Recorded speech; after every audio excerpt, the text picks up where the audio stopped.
Hi, my name is Jessica Cohaupt Taylor, and I am the undergraduate experience librarian for Clemson Libraries. I wanted to introduce myself and say hello, and hopefully we'll meet one day. And I just wanted to make a quick video of the resources and areas of support that are available to you and your students this fall. I'm going to take a few minutes and go over the English 1030 course guide. And on this course guide, you will also see the other instructional supports available. So I'll highlight the Canvas modules that are available in Canvas Commons. I'm going to offer a synchronous help session this fall. And lastly, think about adding me as a librarian to your Canvas course. So instead of a TA, there is a librarian role, and therefore I can make a discussion post thread and provide help to students in that way. This is the English 1030 course guide. My contact information for students is going to be located on the left-hand side of the pages. Students can email me from here or schedule a Zoom appointment from here as well. This course guide is organized by assignment and also just some really important resources for students as they progress throughout the course. So for each assignment, it's going to have helpful information of how to have students think about information, some first steps, resources, and these drop-down lists. So please encourage your students to explore these pages. I've included some search tips, how to read a scholarly article, so lots of good information here.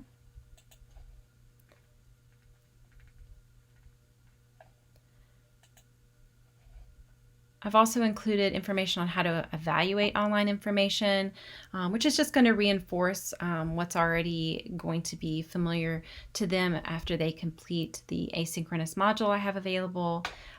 They can also just refer to this page. There's attribution and citation help.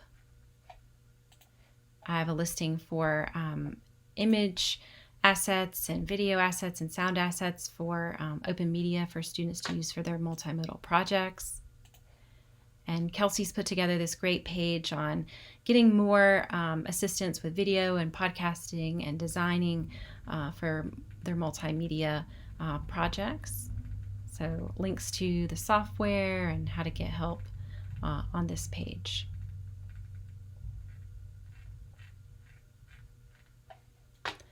Lastly, I've got a space for resources for you all as instructors, just everything that's going to be available to you, but in one page. So for information literacy and research assistance, here's everything that's available to you for your students.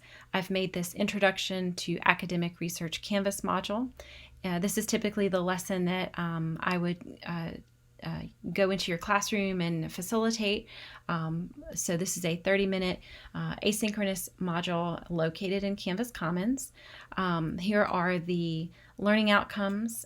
This really does lay the foundation that students need to have before they go off into researching and those skills needed. I would recommend requiring students to complete this before beginning their research. I'm also offering a synchronous session, so if you feel like your students need additional help or have questions, I can provide a Q&A or discussion session, however long you think is needed. This would be after students have completed the Introduction to Academic Research Canvas module. This is new for me, so let me know if you think it might be helpful, and we'll see how it goes. I just wanted to provide something synchronously so that the students can have a time to ask questions if needed. My colleague Bobby Hollinsworth is our expert in RefWorks, so if you're interested in having some instructions with citation management through RefWorks, his sessions are typically a full class session. He's offering them synchronously online, and he recommends having this session as students begin to research. So for digital literacy support, I've made a copyright and copyleft for multimodal projects Canvas module available. It's very quick. It's 10 minutes, lays the foundation of, who owns something and why is that important for us to think about. How do we respect creators' works? Just some concepts that students need to be familiar with before they go off and use creative works of others. I would recommend having students complete this multimodal our students complete this before they begin their work on their multimodal assignments. And because it's so short, it's just a really good springboard as they begin to go into these more robust tutorials that Kelsey has created. So she has Introduction to Video Projects, which is also a Canvas modules. She's got the learning outcomes available here. She recommends for these to be completed before students work on their multimodal assignments. Again, there's more information with podcasting and audio projects. Here are the learning outcomes, again, before students work on their multimodal assignments. And lastly, visual design projects. So this is 15 minutes with the learning outcomes here. And she recommends this one before students work on their multimodal assignments. Reach out to me if you have any questions, and I'm looking forward to working with you and your students.